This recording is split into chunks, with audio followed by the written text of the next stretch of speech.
નમસ્કાર એ ભગવાન મિત્રો આનંદમાં હશો, કારણ કે અત્યારે પરિસ્થિતિ પ્રકારની છે કે મારે રોજે રોજ આ પૂછવું પડે કેમ છો, આનંદમાં હશો.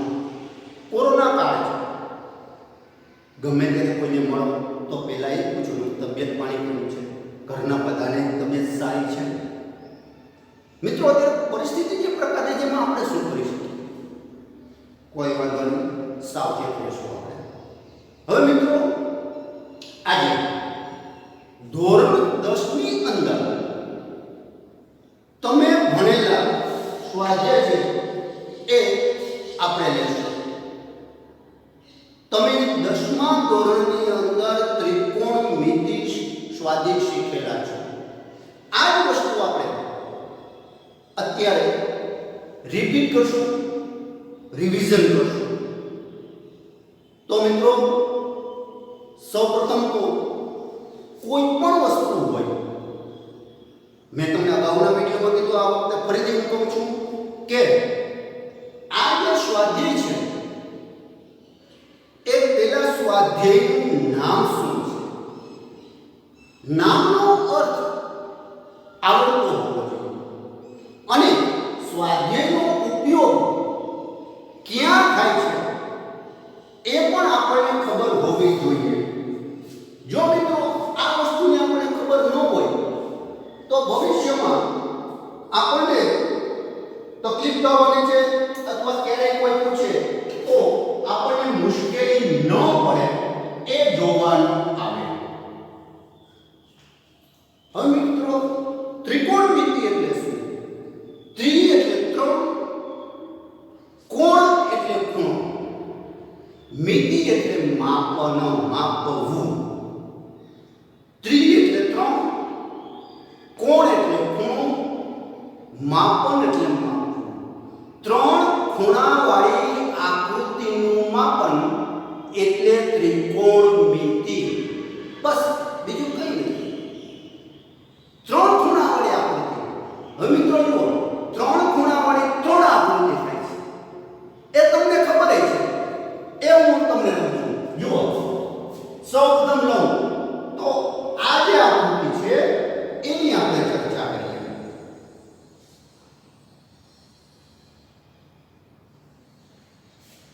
આ આકૃતિ લઘુકોણ, બરોબર. બીજી આકૃતિ લઉં છું,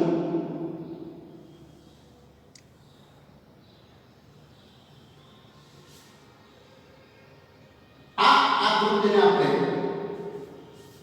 ગુરુકોણ કહીએ છીએ. અને ત્રીજી જે આકૃતિ છે એ મિત્રો તમને ખ્યાલ જ છે કે આ આકૃતિને શું કહેવામાં આવે છે? કાટકોણ. બરોબર છે, તમારું અનુમાન ખૂબ જ સરસ. તો મિત્રો આ ત્રિકોણમિતિની શરૂઆત કરીએ એ પહેલા ત્રિકોણમિતિના ઉપયોગો એના વિશેની ચર્ચા કરવી પડે. આપણને ખબર પડવી જોઈએ કે આ ત્રિકોણમિતિના ઉપયોગો ક્યાં થાય છે. ફક્ત સ્વાધ્યાય છે, ભણી લીધું, માર્ક્સ મળી ગયા, પાસ થઈ ગયા. જિંદગીની અંદર જે પણ સ્વાધ્યાય, જિંદગીના પાઠ હોય, અભ્યાસક્રમના પાઠ હોય, એ બરોબર રીતે જોવા. આ જિંદગીના પાઠ ભણાવે છે, બીજું કશું જ નથી. એ ખાસ યાદ રાખો. ત્રિકોણમિતિનો અર્થ ઘણા ખરા વ્યક્તિઓને ખબર નથી.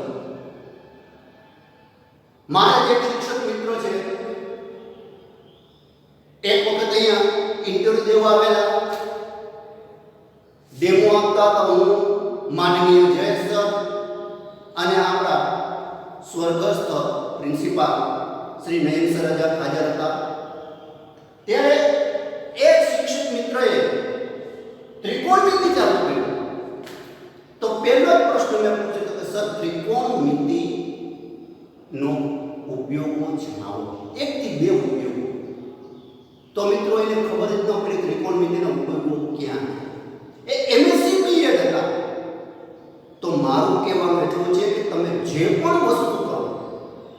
એના ઉપયોગોની ખબર હોવી જોઈએ. પછી તમે વ્યવહારની કોઈ પણ વાત કરો, તમે તે કે અભ્યાસ કરવો, પણ આ એક મહત્વની વાત છે. એના ફાયદા ગેરફાયદાની તમને પૂરેપૂરી સમજ હોવી જોઈએ, તો જ આપણે શીખા કહેવાય. બાઇક શીખીએ છીએ તો બાઇકનો ઉપયોગ અને ગેરઉપયોગ બંનેની માહિતી હોવી જોઈએ. જો મિત્રો આ ન હોય તો આપણા માટે છે. તો મિત્રો આનો ઉપયોગ તમને મેં 10મા ધોરણમાં તો કીધા, ફરીથી અત્યારે કહી દઉં છું. એક સ્થાનેથી બીજા સ્થાન વચ્ચેની ઊંચાઈ અથવા અંતર માપવા માટે ઉપયોગ થાય છે. દાખલા તરીકે નદી. તો નદીની પહોળાઈ કેટલી છે? મોટી નદી હોય, નાની નદી તો બરોબર છે, આપણે માપી શકીએ મિત્રો. પણ મોટી નદી માની લો નર્મદા નદી છે, તાપી છે, મહીસાગર છે, જેને આપણે એમ કહીએ કે નાના દરિયા છે. આ બધા દરિયો છે પણ નાના છે. હવે મોટી મોટી નદીઓ છે, હવે એની પહોળાઈ, આ પહોળાઈ માપવી હોય તો ત્યારે એ ઉપયોગ થાય છે. સામેના કિનારે ઝાડવું છે, આપણે એક કિનારે ઊભા છે, માની લો કે ડાબા હાથ ઉપર આપણે ઊભા છે અને જમણા કિનારે એક ઝાડ છે, તો ડાબા કિનારે ઊભા રહીને ઝાડની ઊંચાઈ માપવી છે, તો એમાં પણ આનો ઉપયોગ થાય છે. તો મિત્રો આ એક ખાસ યુદ્ધની અંદર પણ પ્લેન છે એ જ્યારે બોમ્બમારો કરે છે ત્યારે પણ આ ત્રિકોણમિતિનો ઉપયોગ થાય છે. વ્યવહાર ઘણા બધા સ્થળે આપણે ત્રિકોણમિતિનો ઉપયોગ કરીએ છીએ, આપણને ખબર નથી પડતી કે આપણે આ નિયમનો ઉપયોગ કર્યો છે. વિજ્ઞાન અને ગણિત તો મિત્રો આપણા જીવનની અંદર ભણાયેલું છે. તો ચાલો મિત્રો આપણે આજે આના વિશે ચર્ચા કરીએ.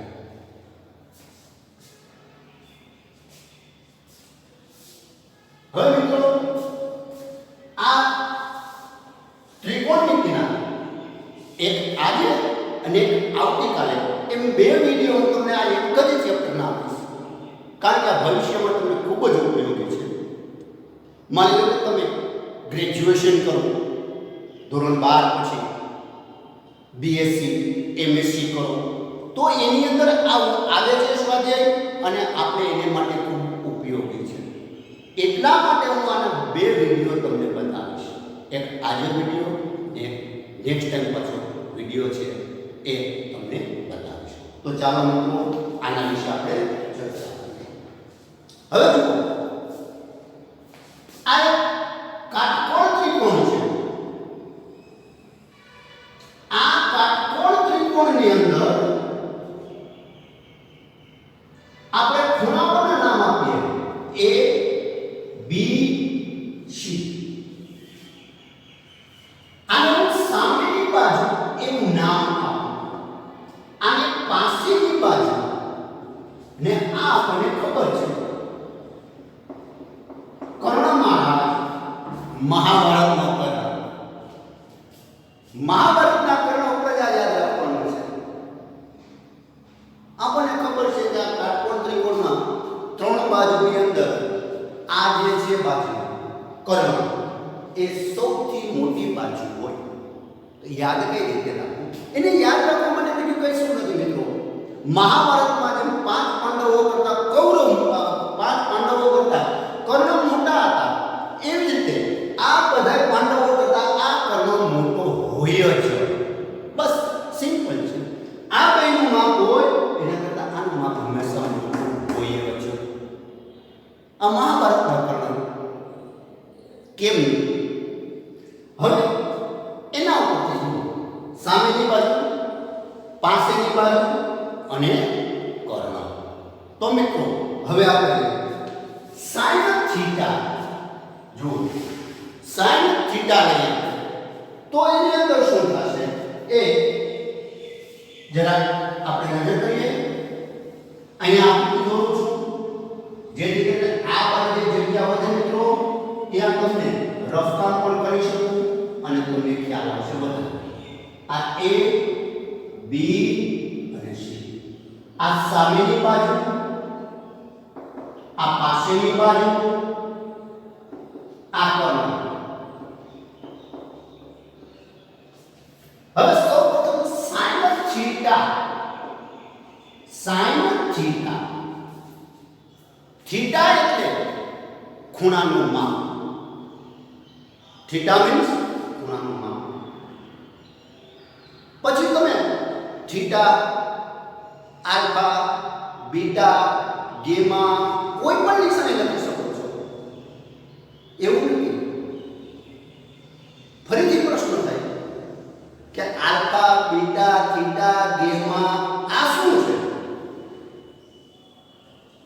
એ બીજું કશું નથી ગ્રીક ભાષાના મૂળાક્ષર છે ગ્રીક ભાષાના જેમ આપણા મૂળાક્ષર ક ખ ગ ઘ ચ બરોબર કન્વર્ટ શું કઈ ખ એટલે કઈ હા આપણે ભણવામાં આવે ક પલંગનો કોન ખ ખડિયાનો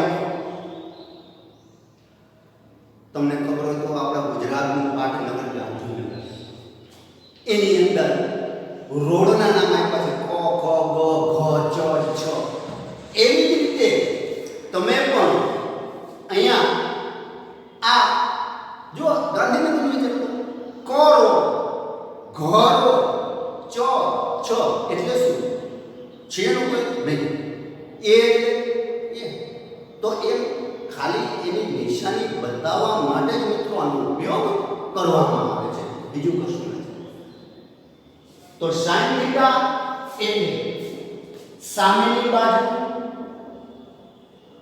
છેદમાં કર્ણ cos થીટા બરાબર પાસેની બાજુ છેદમાં કર્ણ tan થીટા સામેની બાજુ છેદમાં પાસેની બાજુ આ ત્રણ તમને યાદ રહી જાય એટલે તમારે માટે ત્રિકોણમિતિ શૈલી અઘરી નથી આ ત્રણ જ વસ્તુ યાદ રાખો sin થીટા cos થીટા અને tan થીટા હવે મિત્રો જુઓ sin છે એનો વ્યસ્ત આપું છું આનો વ્યસ્ત શું sin નો વ્યસ્ત cosec થીટા વ્યસ્ત કર્ણ છેદમાં સામેની બાજુ આ કર્ણ છેદમાં સામેની બાજુ આમ sec કર્ણ છેદમાં પાસેની બાજુ અને tan નો વ્યસ્ત કોટ એટલે કે પાસેની બાજુ છેદમાં કર્ણ તો આ ત્રણ યાદ રહી જાય એનો વ્યસ્ત આ ત્રણ છે પણ એક ભૂલ ન કરતા કઈ ભૂલ s ની સાથે s ની c જો c ની સાથે s એવું ન કરતા s નો વ્યસ્ત s c નો વ્યસ્ત c તો તમારી ભૂલ થશે યાદ રાખવા માટે આ સરળ s હોય તો c હોય તો s એટલે આપોઆપ યાદ થઈ જશે યાદ રાખવા માટે કોઈ ટ્રીક આઈડિયા હોવા જોઈએ બાકી તમને મને ખબર છે કે આપણે કેટલું યાદ રાખી શકીએ છીએ પણ જોઈને આઈડિયાથી એવી રીતે યાદ રાખશો ને મિત્રો તો બધું જ યાદ રહી જશે કોઈ વાંધો નહીં આગળ વધીએ આપણે હવે આની અંદર આ sin cos tan એક બીજું તમને કહું છું tan છે એ tan નો અર્થ બીજો પણ થાય જો આનો આ જે છે tan નો અર્થ એ sin ના છેદમાં cos થાય sin થીટા છેદમાં cos થીટા થાય હવે આની અંદર sin એટલે સામેની બાજુ છેદમાં કર્ણ, સામેની બાજુ છેદમાં કર્ણ, કોસ એટલે પાસેની બાજુ છેદમાં કર્ણ, બે કર્ણ પૂર્ણ ઉડી ગયા, બાકી વધશે સામેની બાજુ છેદમાં પાસેની બાજુ. તો મિત્રો આવી ગયું. કોટ જો તો આનો વ્યસ્ત કરી નાખો, કોષના છેદમાં sin થીટા એટલે કે પાસેની બાજુ છેદમાં કર્ણ એનો છેદ સામેની બાજુ છેદમાં કર્ણ, બે કર્ણ વચ્ચે પાસેની બાજુ છેદમાં કર્ણ. તો મિત્રો આ રીતે આને યાદ રાખવું ખૂબ જ સહેલું છે. આ પછીની કિંમત આવશે એ કિંમત તમારે મૂકવાની આવશે. તો મિત્રો આ એક વસ્તુ થઈ. બીજું, આ એકબીજાના વ્યસ્ત છે. શું છે? એકબીજાના વ્યસ્ત છે. તો આ વ્યસ્તનો ગુણાકાર 1 થાય. એ યાદ રાખો, વ્યસ્તનો ગુણાકાર 1 થાય છે. કેવી રીતે એ પણ તમને બતાવું. જુઓ મિત્રો, આપણે આ બે જ કિંમત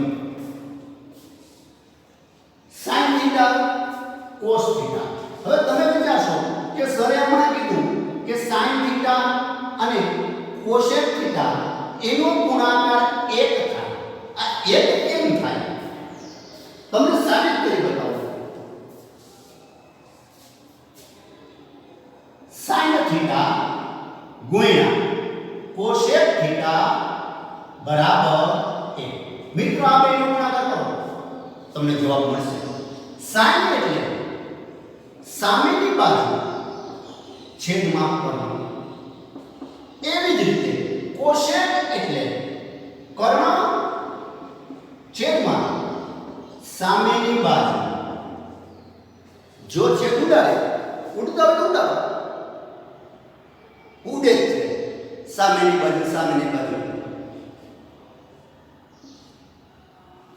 કર્ણ અને કર્ણ અંશ ને છે, કશું ન હોય, કઈ ન વધે તો શૂન્ય. અરે મિત્રો શૂન્ય ન હોય, ભાગાકાર છે. આ ભાગાકારમાં શૂન્ય ક્યારે હોતો જ નથી. એમાં 1 આવે, એ યાદ રાખો. તો મિત્રો આનો જવાબ આવ્યો 1. એટલે કોઈ પણ બે વ્યસ્તનો ગુણાકાર 1 થાય. આ યાદ રાખજો. હવે મિત્રો આપણે અહીંયા આ વિડિયો પૂરો કરું છું. આનું બરોબર રીતે અભ્યાસ કરજો. ધોરણ 10 ના પાઠ્યપુસ્તક ગણિતના પાઠ્યપુસ્તકમાં આ સ્વાધ્યાય છે, ફરીથી એનો અભ્યાસ કરજો, જેથી કરીને તમને એ હજુ વધારે ઊંડાણપૂર્વકની માહિતી મળી જાય. તો મિત્રો નેક્સ્ટ ટાઈમ બીજો વિડિયો લઈશ, એ પણ ત્રિકોણમિતિ એની કિંમતની અંદર આપણે ચર્ચા કરશું. તો ચાલો મિત્રો, આવજો. નમસ્કાર. જય